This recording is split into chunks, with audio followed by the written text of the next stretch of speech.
Muy bien, vamos a comenzar orando y damos gracias a Dios por este tiempo también con su palabra.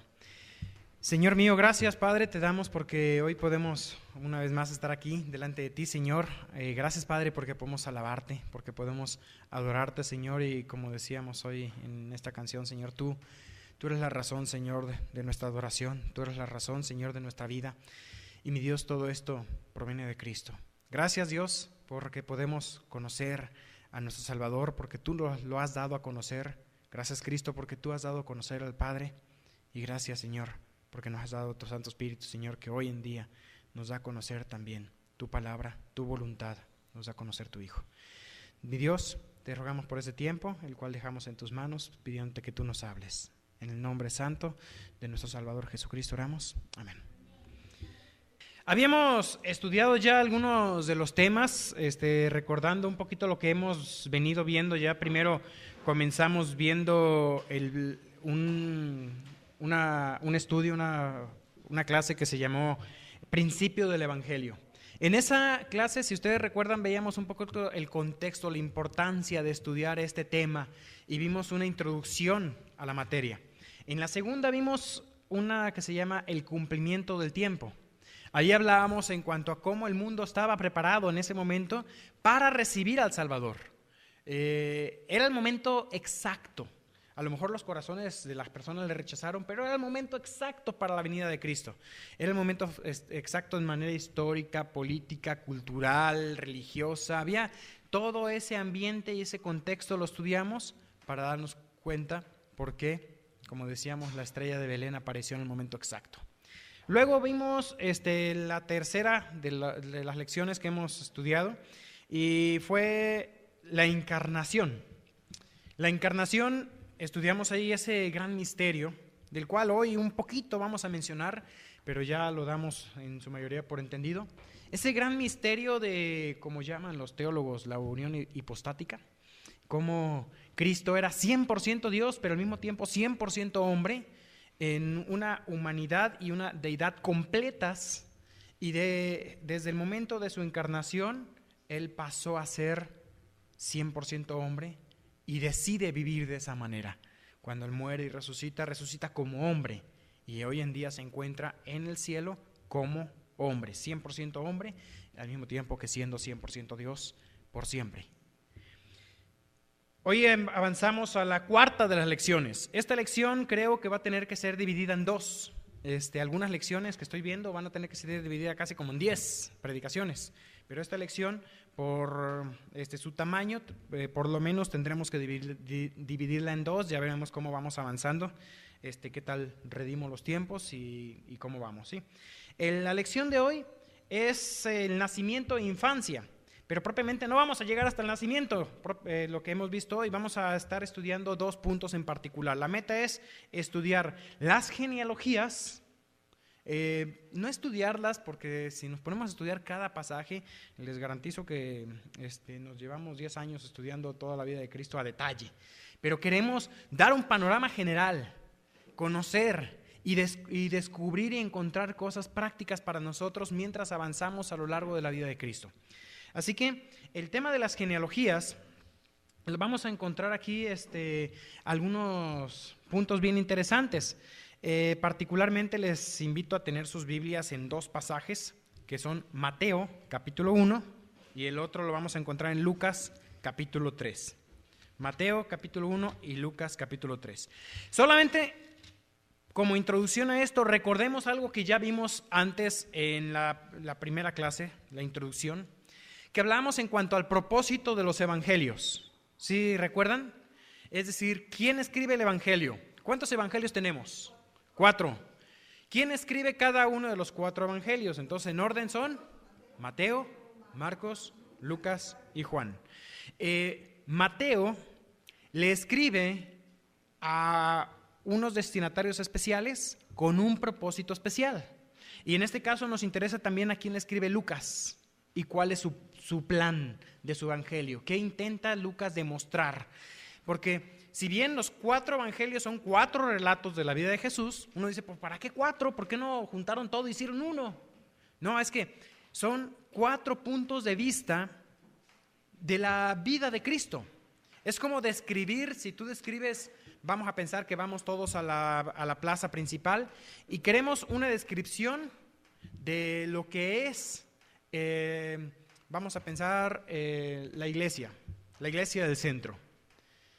Pero de pronto uno está parado en la charamusca, otro está parado en el kiosco, otro está parado a lo mejor en el Hotel La Plaza y otro está parado detrás de la iglesia. ¿Qué van a describir las 4 personas?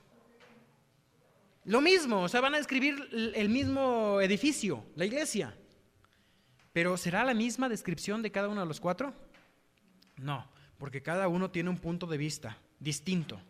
De esa forma también los 4 evangelios presentan 4 puntos de vista de las 4 facetas con las cuales Cristo se presenta a nosotros. Y hablábamos entonces de las genealogías. La genealogía de Mateo, ¿recuerdan cuál es la faceta de Cristo que Mateo presenta? ¿A quién le escribe? A los judíos.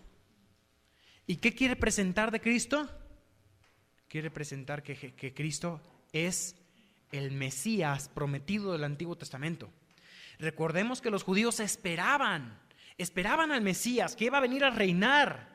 Entonces Mateo presenta a Cristo cumpliendo esas profecías. Y tú lees Mateo y te das cuenta que Mateo insiste mucho en decir como está escrito y cita pasajes del Antiguo Testamento. Acude mucho al Antiguo Testamento. Por otro lado vamos con Lucas y nos damos cuenta que Lucas trata de presentar a Jesucristo como hombre, como el ser humano perfecto. ¿A quién le escribe Lucas? A los griegos. Lo interesante es que Lucas era la persona ideal para presentar a Jesús como un ser humano porque él era médico y enfatiza también su humanidad. Los evangelios han sido objeto de muchos ataques por los críticos, muchos ataques. Yo recuerdo en mi juventud, pues yo fui muy aficionado a lo que es la astronomía, me fascina la astronomía, me gusta mucho, y leía, yo luego fui al Instituto Bíblico y yo bien confiado hablaba de Carl Sagan y todos me quedaban viendo así con cara de what. Nadie sabía quién era Carl Sagan, yo casi les quería dar de coscorrones a todos, pero bueno, me sentí viejo, la verdad. Porque Carl Sagan fue uno de los que me animó a disfrutar de la astronomía con su serie. ¿Alguno recuerda la serie? Cosmos, ¿no? Y ya que todos los muchachos pues, ni eran tan chiquillos como que uno diga y no sabían quién era Carl Sagan. Pero bueno, Carl Sagan escribió un libro, escribió varios libros de astronomía, pero escribió uno tipo novela. ¿La recuerdan? Y se hizo una película de ese libro, Contacto, que trata de que pues, hacen contacto con una galaxia lejana que está transmitiendo, y en fin. Pero en ese libro de Contacto se supone que la protagonista es una científica y hay un momento donde se encuentra con un cristiano y empiezan a discutir. Y en esa serie, en ese libro Contacto, aquí tengo anotado las páginas, página 13 y 14 del libro, empieza Carl Sagan a través de esta protagonista o la personaje del libro, empieza a poner en dudas hacia el cristiano o la Biblia. Y uno de los argumentos que usa es, mira, Mateo y Lucas están completamente errados contando lo mismo. Entonces, fíjate, ellos dicen esto, este protagonista, ¿no? Lucas capítulo 3.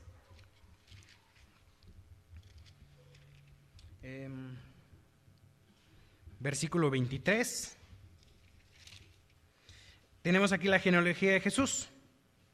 Y Lucas empieza de atrás para adelante, como diríamos nosotros. Dice, hijo según se creía, de José, hijo de Elí, hijo de Matat. Pero vamos a hacerlo para ponerlo igual que Mateo, porque Mateo empieza al revés. Abraham engendró a Isaac a Jacob, y empiezan a seguir. Pero fíjate, vamos por favor hasta versículo 6 de Mateo. Tengan ahí Mateo. Y en Lucas estamos en versículo 32. Así que Mateo 1:6, Lucas 3:32. ¿Tenemos los dos versículos? Ok. Lucas 3:32. En Lucas 3:32, y vamos a leer en reversa, porque él lo escribe yendo hacia atrás, mientras que Lucas va hacia atrás, que mientras que Mateo va hacia adelante. Dice que David era hijo ¿de quién? De Isaí. Pero vamos ahora a leer hacia atrás. En este caso, el hijo de David era Natán. Natán era hijo de David, sí. Ya estoy en el versículo 31. El hijo de Natán era Matata. Buen nombre, por si andan buscando uno para su hijo, ¿verdad? El hijo de Matata era Mainán. Ahora, vamos a ver qué dice al respecto de esto mismo Mateo. Mateo dice que el hijo de David era Salomón. El hijo de Salomón era Roboam. Y el hijo de Roboam era Abías. Entonces parece ser que Lucas y Mateo leyeron libros diferentes o están hablando de una persona diferente. Porque fíjate, o sea, el hijo de David era Natán, el hijo de Natán era Matata, el hijo de Matata era Mainán, y vamos para atrás, hasta que llegamos al versículo, vamos a leer el 24, por ejemplo, dice el 24 que José es el papá de Jana, y Jana es el papá de Melqui, y Melqui es el papá de Leví, Leví es el hijo de Matat, el papá de Matat, Matat es el papá de Elí. No, Matat es el papá de Elí, y Elí es el papá de José. En cambio, si en la otra genealogía, veríamos todo distinto. Según Mateo, fíjate cómo dice versículo 15, Eliud engendró a Eleazar, Eleazar a Matán, Matán a Jacob y Jacob a José. Son nombres completamente diferentes. Entonces resulta ser que los nombres de la genealogía de Mateo y los nombres de la genealogía de Jesús, desde David hasta José, son distintos. ¿Cómo es eso posible? Y decía, bueno, aquí está un grave error de la Biblia. Bueno, un poco de esto lo habíamos mencionado en un momento, pero fíjense que estas dos listas que son, como notamos ya, completamente discrepantes entre Mateo y Lucas, empezamos a entender algunas cosas. Primero, Mateo presenta a Jesús como, ¿qué dijimos? Como Mesías, Rey. Es la ascendencia real de Jesucristo. Y debía de descender, ¿de quién? De David. Mientras que, por otro lado, nos damos cuenta de que José es papá de Jesús. No. Entonces, aquí tenemos un problema. Porque si Jesús no es hijo de José, no es descendiente de David. Y debe de descender por línea paterna para ocupar el trono. Entonces, nos damos cuenta que Mateo presenta la genealogía de José, pero sabemos que José no es el papá de Jesús. Por lo cual también Lucas presenta a Jesús como ¿qué? Lucas presenta a Jesús como ser humano, como el hombre perfecto. ¿Y de dónde recibió Jesús su humanidad? De María. De María. María fue la que aportó la humanidad de Jesús.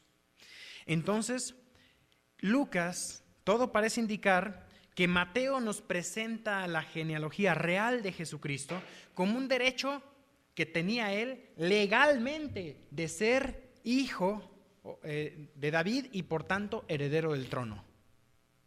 Pero Lucas nos presenta su genealogía humana, su genealogía legal. Él podía ocupar el trono porque era físicamente descendiente de David, por línea de María. Entonces, tanto María como José, ambos son descendientes de David.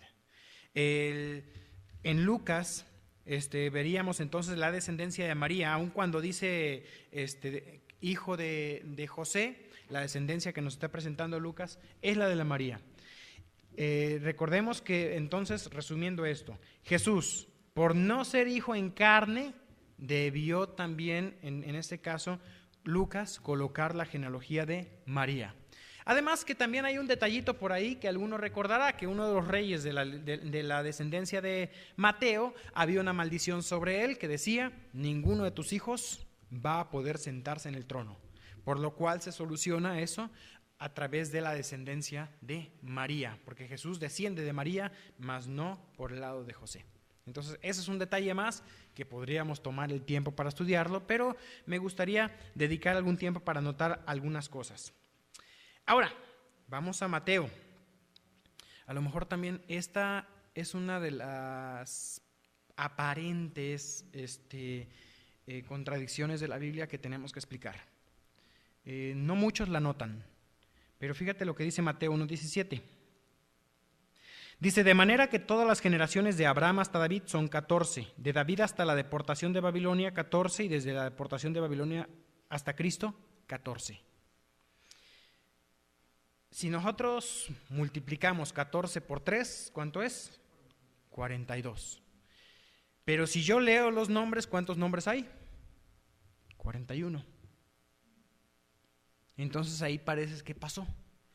Pero, primero, Mateo no dice hay 42 generaciones.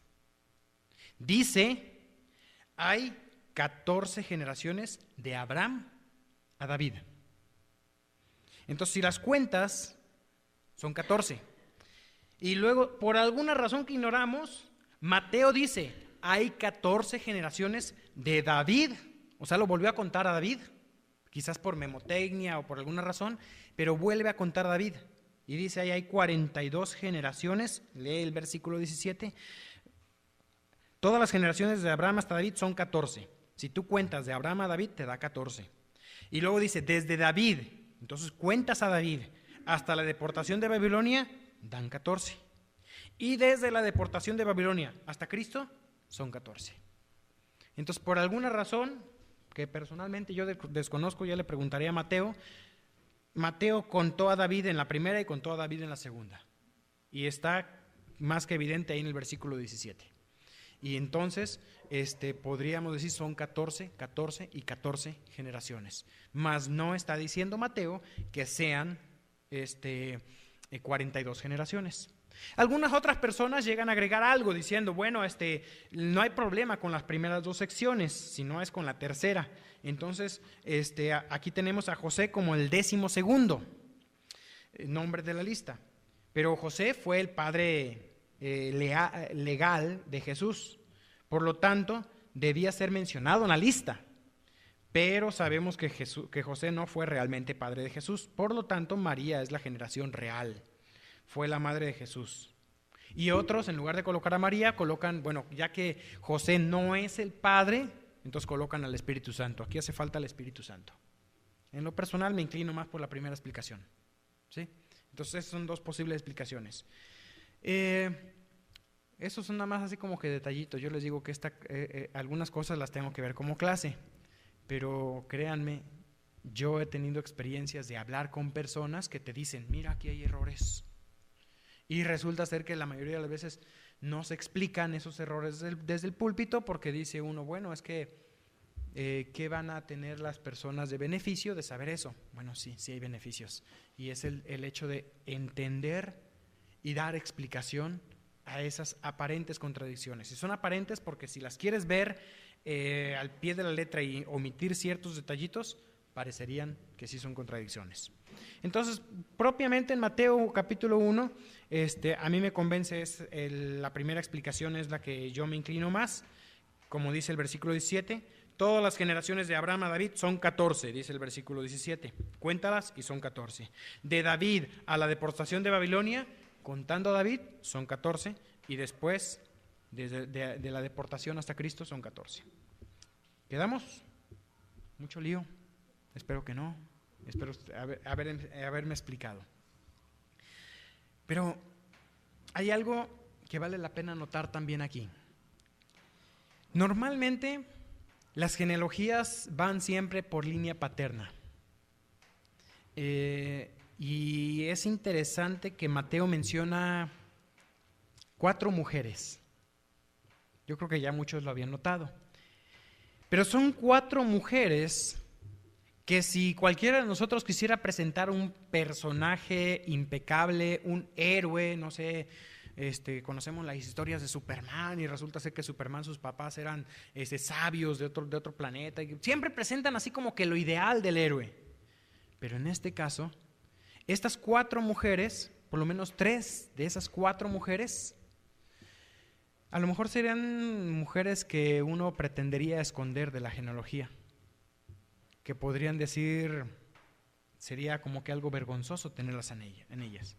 ¿Cuál es la primera mujer que encontremos en Mateo capítulo 1? Versículo 5, Rahab. ¿Quién fue Rahab? Una mujer prostituta, primero. En segundo lugar, ni siquiera era judía. Entonces era una mujer no judía que se dedicaba a la prostitución y aparece aquí en la genealogía. Esto nos muestra algo interesante. Nos muestra en primer lugar la inclusión de una persona gentil en la genealogía de Jesucristo. Y Mateo le está escribiendo a judíos. Como que no sería algo muy inteligente, pensaría yo. Si Mateo quiere ganar a los judíos, ¿cómo mete una mujer gentil? Pero todo esto nos da dando un avance de lo que Cristo haría al incluirnos en su cuerpo, como su esposa, la iglesia, al aceptarnos. ¿Y a quién acepta Jesús? Hoy en día escucho muchos cristianos hasta aún viendo quizás algunos detalles mal, por ejemplo, en ciertos tipos de personas. ¿Cómo le voy a predicar el evangelio a esta persona que no se acercaría a Dios, que es completamente pecadora? Y empezamos, normalmente como cristianos nos gusta sentirnos justos. Es muy fácil autojustificarnos y sentirnos mejor que los demás. Pero mira, para Jesús, esta mujer aún termina en la lista de los grandes héroes de la fe. Rahab, que por su fe escondió a los espías. Y está ahí en la lista. Una persona que fue aceptada, no por su pueblo, no por sus obras, no por su estilo de vida, sino por su fe. Y de esa misma manera yo tengo que entender que no puedo. En primer lugar, entiendo que yo soy aceptado a pesar de lo que soy. Y si no entiendes que eres aceptado a pesar de lo que eres, te estás equivocando, porque no eres digno de ser aceptado. No eres digno de estar escrito tu nombre en el libro de la vida del Cordero. No son dignos nuestros nombres de estar en ese libro. Pero aún así, nuestro Señor, nuestro Salvador los puso. ¿Por qué? Por su gracia. Y en segundo lugar, ¿cómo miro yo a los demás? ¿Tengo yo cosas oscuras? Claramente, pecados que me hacen indigno. Entonces yo no tendría por qué venir y juzgar a Rahab. O no tendría por qué venir y juzgar a cierta persona diciendo yo no tengo nada que haya yo ofendido a alguien. No puedo yo. No, nunca le he fallado a nadie. Y empezar a molestarme con otras personas por lo que han hecho. Una de las claves de la vida cristiana y de la convivencia cristiana es de la manera que Cristo os perdonó. Así también hacedlo vosotros. Y tú podrías compararte con Rahab y decir, yo no soy así. Pero ella, Rahab, es un ejemplo de una mujer de fe. ¿Y sabes qué? Nos falta mucho para tener esa fe. Nos falta mucho. Es una heroína de la fe. En segundo lugar tenemos a Ruth. Ruth. ¿Quién era Ruth? Una mujer moabita. Esta mujer moabita está en el versículo 5. Salmón engendró de Rahab a Boz. Boz engendró de Ruth a Obed y Obed a Isaí. Ahí está Ruth, la moabita. La mujer nuera de Noemi, una mujer viuda, Ruth quedó viuda, era gentil, viene y sigue a su suegra, a Noemi, diciendo: tu Dios será mi Dios, tu pueblo será mi pueblo. Viene y vive en Israel y ahí es redimida por Boz, el pariente redentor. Es una historia muy bonita, pero otro ejemplo de una mujer gentil. Segunda mujer gentil incluida en esta historia, en esta genealogía. Y la tercera, versículo 6. Isaí engendró al rey David, y el rey David engendró a Salomón. Pero no queda ahí. Engendró a Salomón, y fíjate que ni siquiera aparece el nombre de Betsabé. Aparece, dice, de la que fue mujer de Urías. Menciona ahí incluso ese acto vergonzoso, terrible del rey David. O sea, aquí está implícito el adulterio y el asesinato. Entonces, David, un adúltero y asesino, engendrando de una mujer adúltera, a quien sería también parte de la ascendencia de Cristo. Estas tres mujeres indignas, podríamos pensar nosotros, pero mencionadas en la genealogía del rey, nos muestra que aún así estas tres mujeres son heroínas, indignas heroínas. Y en el libro de Hebreos menciona algo al final, de los cuales el mundo no era digno. Y a lo mejor ante el mundo hoy ese tipo de gente son indignos. Y a lo mejor ante el mundo también mi pasado, mi vida pasada puede ser terriblemente indigna. Pero ante la vida de Jesús, por lo que Cristo hizo en nosotros, no somos nosotros los indignos. En Cristo el mundo es indigno a este tipo de personas. Entonces, la lección es muy bonita, es una lección clave para nosotros, muy clara, que tenemos que apropiarnos de ella. Pero bueno, el tiempo está avanzando y necesito, según el plan, avanzar sobre el texto. Vamos a ir, por favor, a Lucas. Lucas, capítulo 1, versículos 5 al 25. Voy a ir avanzando en la lectura y mientras vamos viendo algunos detalles aquí. Recordemos, otra vez vamos a repasar la historia de Israel. Israel, desde que llega a vivir a la tierra, después del éxodo llegan a la tierra, pasó por una época llamada la época de los jueces, en los cuales Dios hablaba directamente con algunos jueces, algunos fueron profetas, algunos fueron sacerdotes, hablaba con ellos y juzgaba. Luego el pueblo pide un rey. Ese rey es colocado, el rey Saúl, y Dios sigue hablando a través de profetas. Repudiaron a Dios reinando, ponen un rey, y Dios siguió mandando profetas. Se divide la nación del norte, ellos hacen su independencia, como los catalanes, pero algo más agresivo. Por ahí andan en redes sociales ya también, no sé si sabían que andan ya promoviendo México del Norte, según eso, hasta da risa, pero búsquenlo por ahí, México del Norte, los estados del norte quieren hacer una nueva nación y separarse, aprovechando que los del sur están sangrando y sufriendo, se quieren separar. Pero bueno, esta división, las 10 tribus que quedaron en el norte tuvieron puros reyes malos. Aún así Dios estuvo mandándoles profetas. Los del sur, hubo intercalados por ahí algunos reyes buenos, unos malos, y Dios mandaba profetas siempre para atraerles hacia Él. Llegó el año 722 cuando Asiria viene y conquista la nación del norte, se los lleva cautivos, no sin advertencia de los profetas. Y después en la nación del sur, por 200 años más, siguieron rebelándose reyes malos, y finalmente también son llevados cautivos a Babilonia. Luego del regreso de Babilonia, después de 70 años de cautiverio,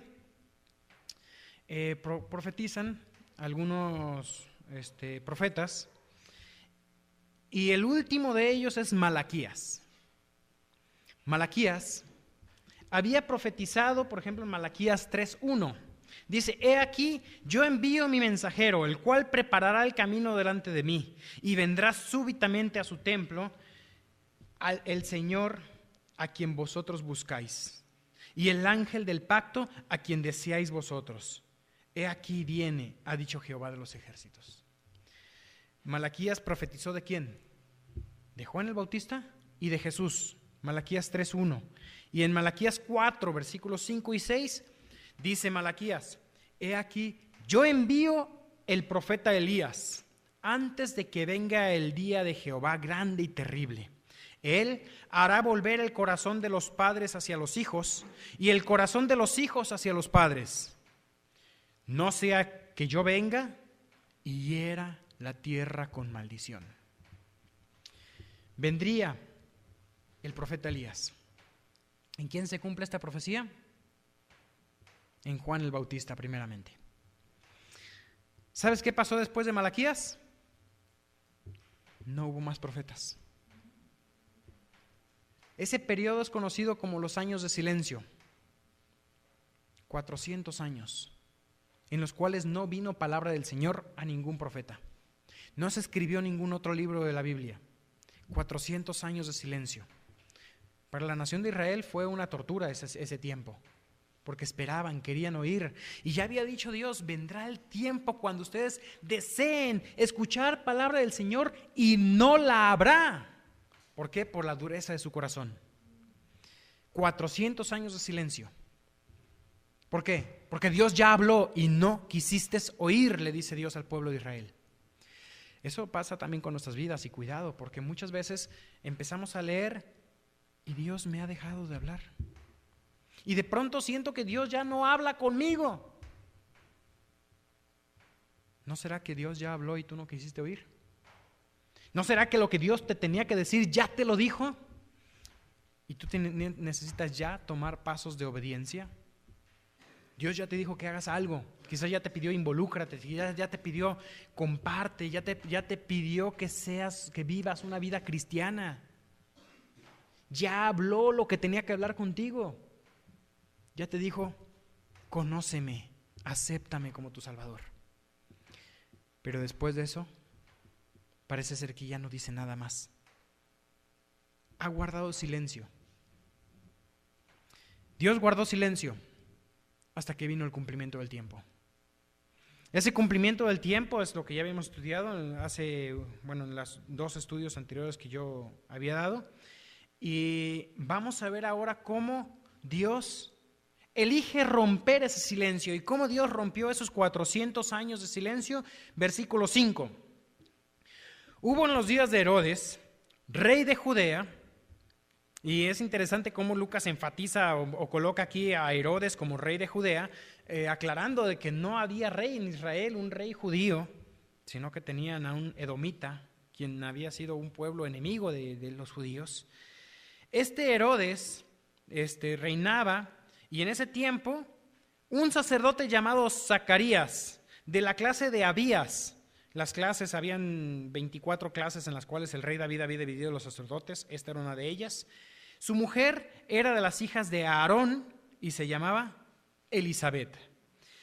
Es bien interesante los dos nombres, porque Zacarías significa Jehová recuerda. Y por otro lado, el nombre Elisabet significa el pacto de Dios.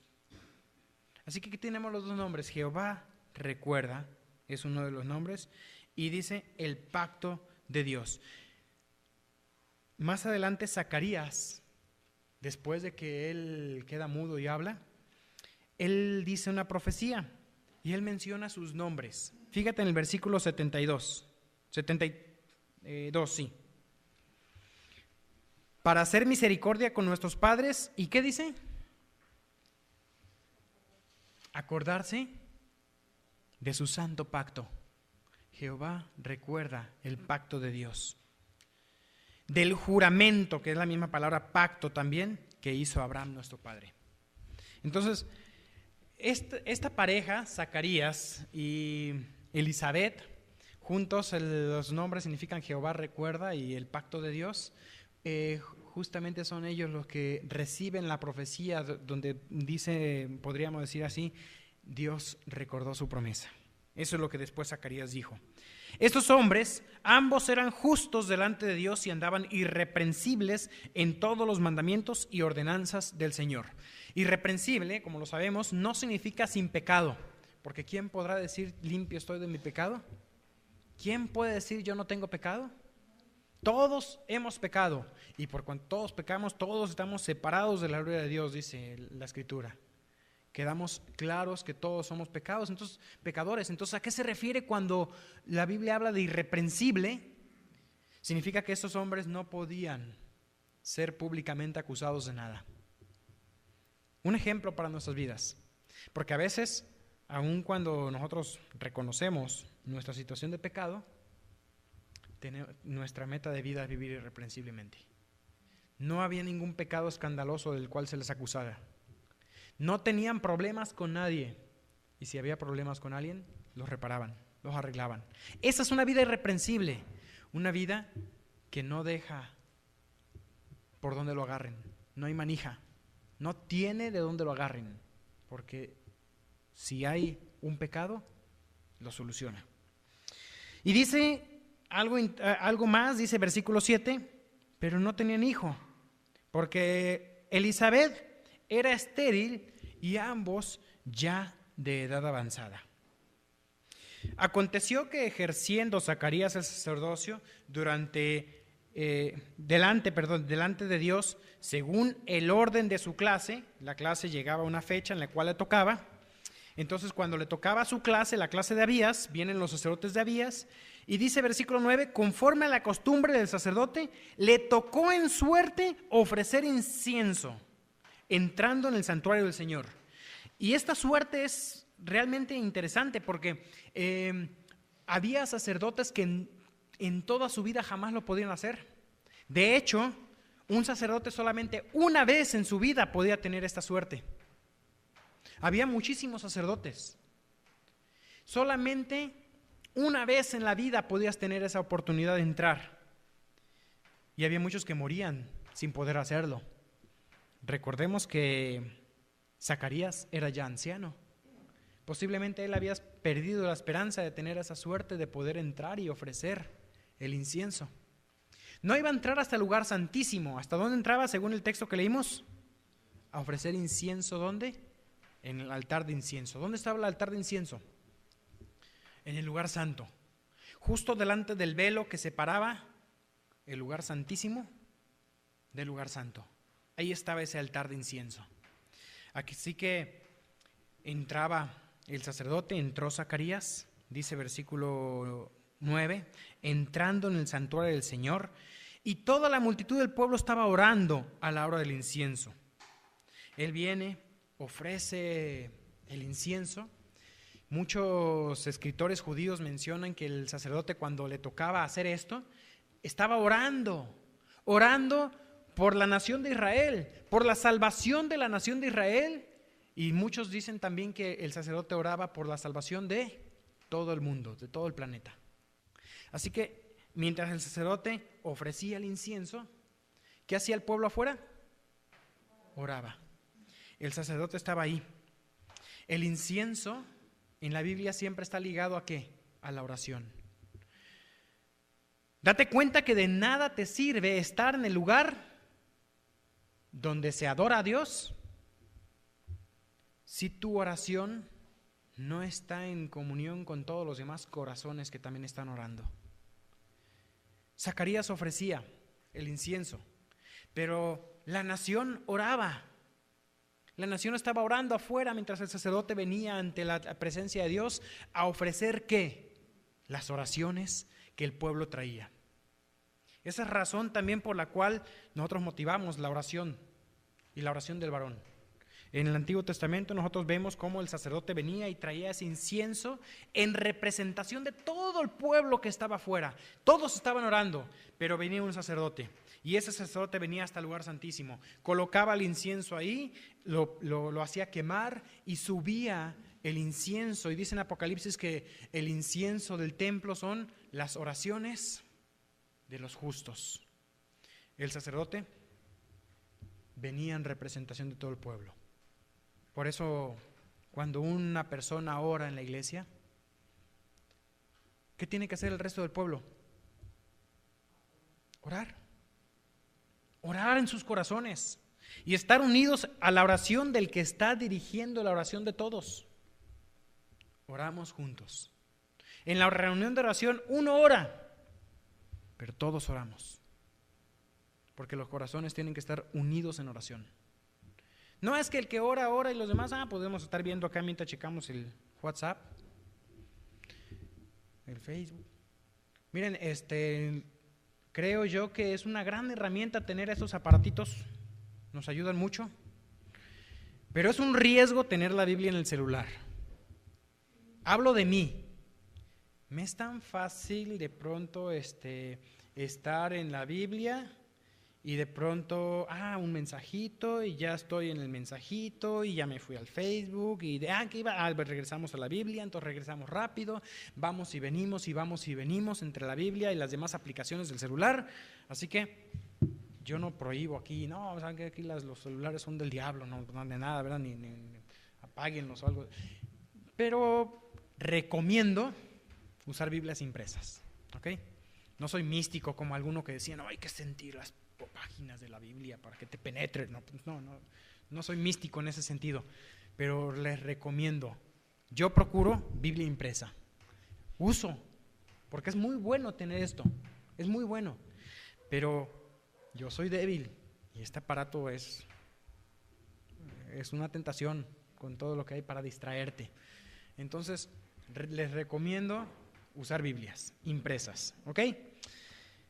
Corazones unidos en oración, orando todos juntos. Un sacerdote llevando la oración hasta el lugar santo. El incienso entraba al lugar santísimo, aunque el sacerdote no lo hacía. Hoy en día nuestra oración entra hasta el lugar santísimo porque es Cristo quien está ahí. Ha llevado nuestra oración ahí. Nuestra oración llega por obra del Espíritu Santo hasta el mismo lugar santísimo. Y muchas veces cuando oramos en comunión, en unidad, como hermanos, en congregación, una persona hace la función del sacerdote que está ofreciendo el incienso. Es un gran honor. Y motivamos que sea siempre un varón. Yo sé que muchas veces las mujeres mueren de ganas de hacerlo. Y créanme, hombres, si los hombres no se levantan, Dios levantó mujeres. Y Dios puede usar a las mujeres mucho mejor que a los hombres. Hubo profetisas, juezas, hoy en día grandes misioneras que han cumplido la obra de Dios de una manera espectacular. No es cuestión de quién es más o quién es menos. Es cuestión del orden que Dios quiere, que el hombre tome liderazgo. Y cuando el hombre no se levanta, la mujer lo hará. Esposos, muchas veces vemos a nuestras esposas muy encima de nuestra vida espiritual.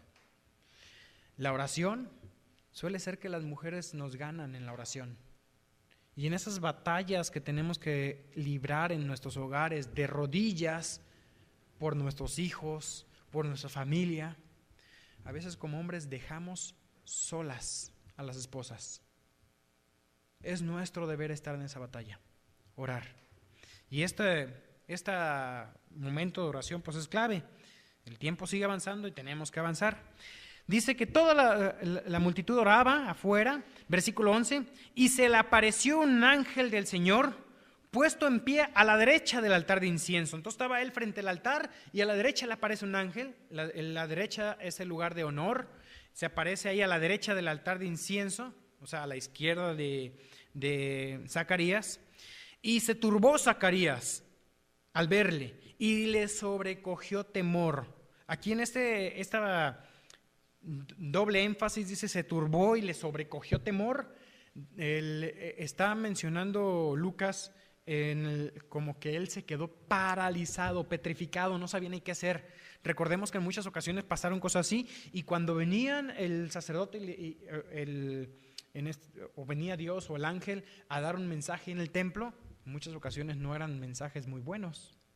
¿Te acuerdas Samuel cuando era niño? escuchaba que le hablaban Samuel y él venía corriendo y venía con Elí y le decía: aquí estoy, heme aquí. No, yo no te hablé, vete a dormir. 3 veces. A la tercera vez, ya Elí le había dicho a Samuel: si escucha la voz, habla que tu siervo oye. ¿Qué tipo de mensaje recibió Samuel? Un mensaje de juicio. Vino y tenía temor a entregarlo a Elí. Dímelo, decía Elí, no me lo encubras. Y finalmente le dijo una profecía que era una maldición en contra de él, de su casa y de Israel, del arca misma. Fue una maldición. En este caso, pues quizás Zacarías, viendo al ángel, él se llenó de temor, se quedó petrificado, pero el ángel, versículo 13, le dijo: Zacarías, no temas, porque tu oración ha sido oída. A ver, ¿cuál oración? De tener un hijo. Pero seguramente, en mi opinión y en lo lógico de la situación, ¿Zacarías habría estado todavía orando por tener un hijo, siendo él anciano y su esposa anciana? Yo no creo. Yo creo que esta oración fue una oración de Zacarías de hacía mucho tiempo.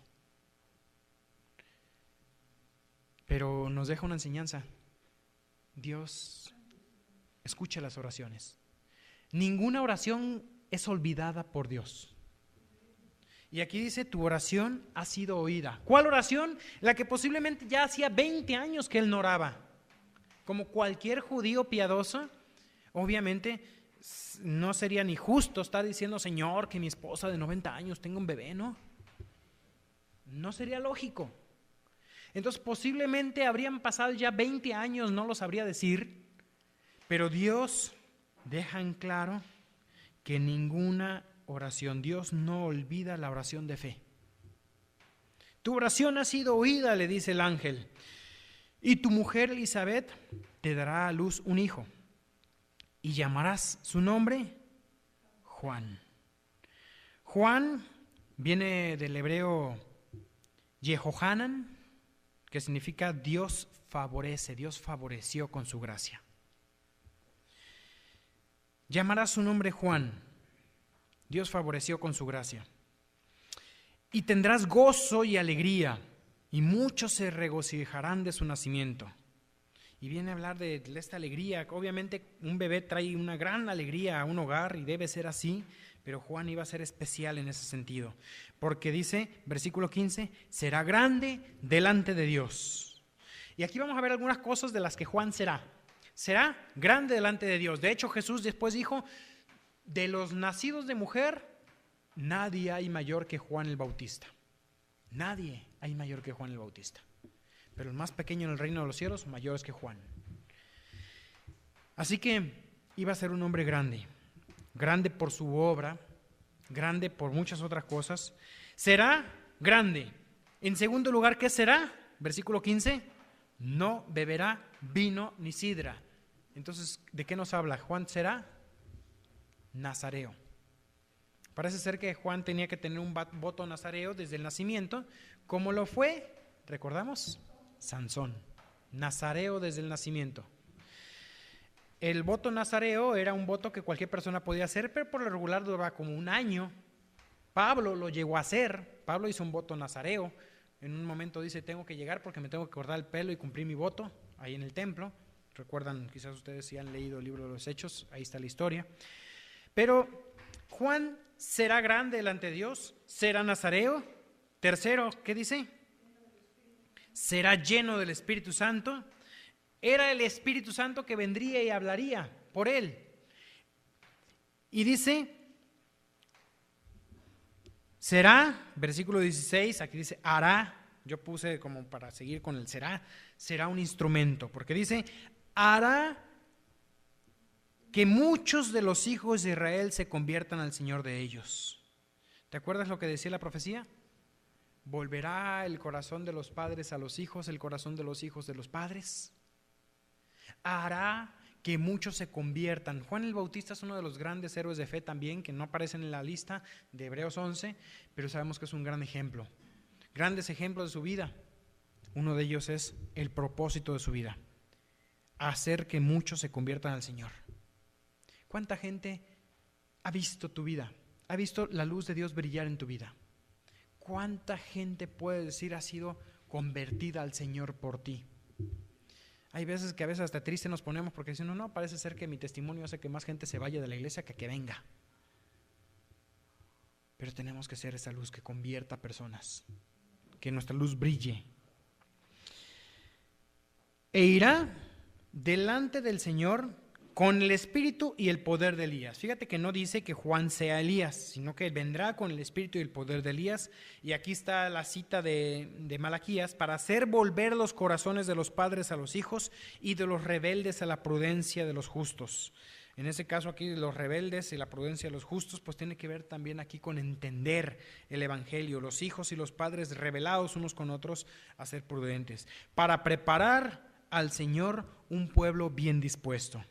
Mira esto, nos damos cuenta muchas veces que tenemos que hacer la obra de Dios. Y al hacer la obra de Dios, vemos que no hay respuestas, no hay personas que se conviertan. Tenemos el caso, por ejemplo, estamos planeando, ¿no?, la actividad de niños.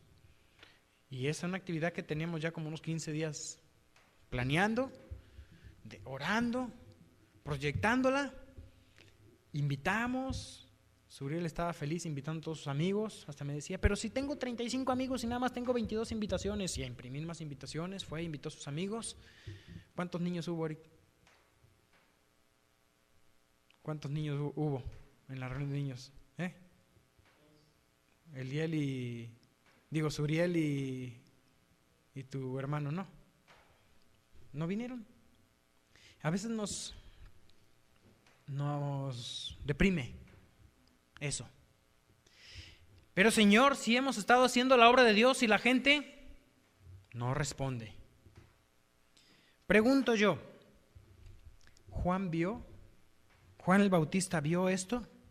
¿Vio un pueblo bien dispuesto a la venida de Cristo? ¿Murió él contento de decir, logré mi obra, la gente está creyendo en Jesús? ¿Cómo murió Juan el Bautista? Estaba en la cárcel y fue decapitado.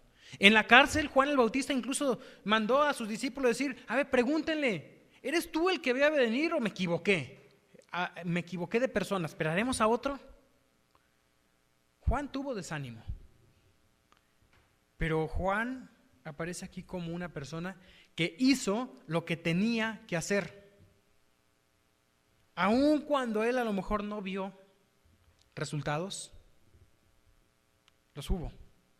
Los resultados somos nosotros. Juan el Bautista empezó a enseñar. ¿Sabes que por lo menos 3 de los discípulos de Juan fueron después de los 12?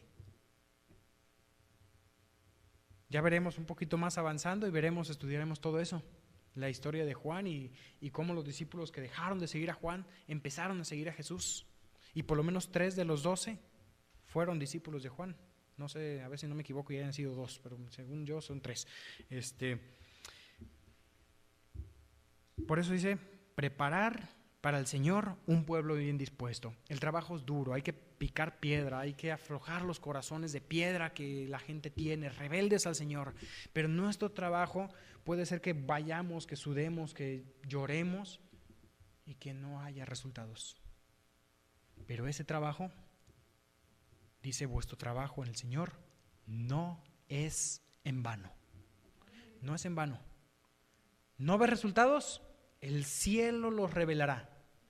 Pero nuestro trabajo no es en vano. Dijo Zacarías al ángel, ¿en qué conoceré esto? Porque yo soy viejo y mi mujer es de edad avanzada.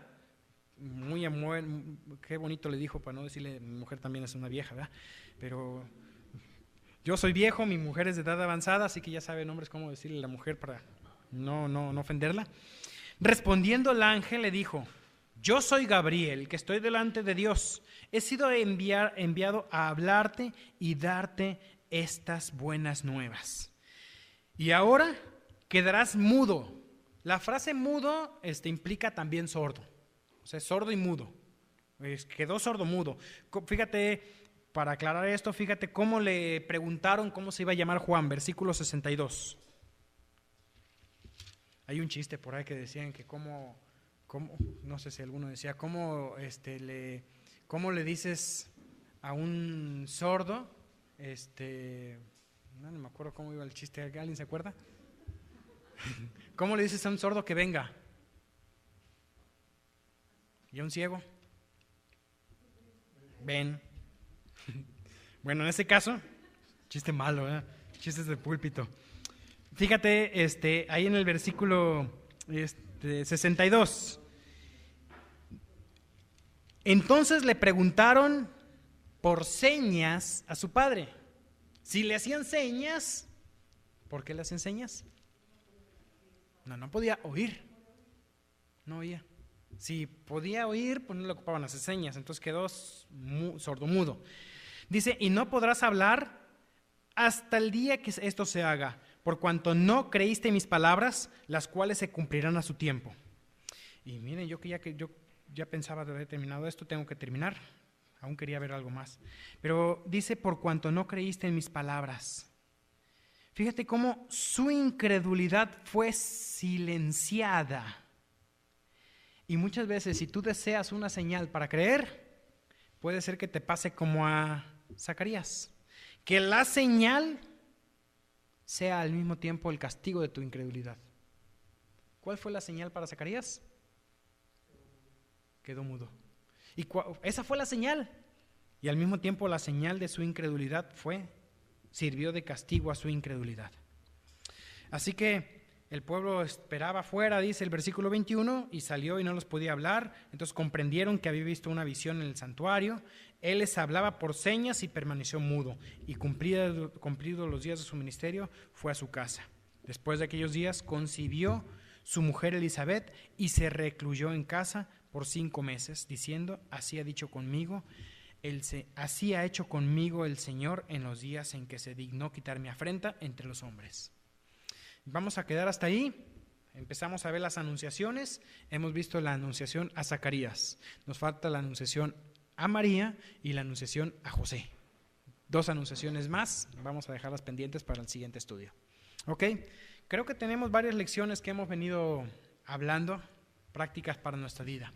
Recordemos, Dios tiene sus tiempos, Él cumple sus tiempos. Confiemos en su palabra. Zacarías y Elizabeth son ejemplos de esa confianza que en su momento tuvo dudas porque dice, ya soy anciano. Pidió señal y la señal le fue dada, pero fue su propio castigo. Vamos a terminar orando. Padre, gracias Dios. Gracias Señor porque hoy podemos confiar en ti y en tu palabra. Gracias por todo lo que tú nos das. Gracias porque tú, mi Dios, nos has hecho hijos tuyos. Nos has hecho partícipes de tu santidad, de tu vida. Y mi Dios, todo esto fue posible porque tú escribiste, mi Dios, nuestros nombres en el libro de la vida. Gracias Padre por Cristo, gracias Señor porque aun cuando no somos dignos en Él, hemos sido hallados aceptos. Y hoy nuestra tarea también es preparar esos corazones de aquellas personas, Señor, que te necesitan, para que sus nombres puedan ser escritos en ese libro. Damos gracias, oramos en el nombre de Jesús, amén.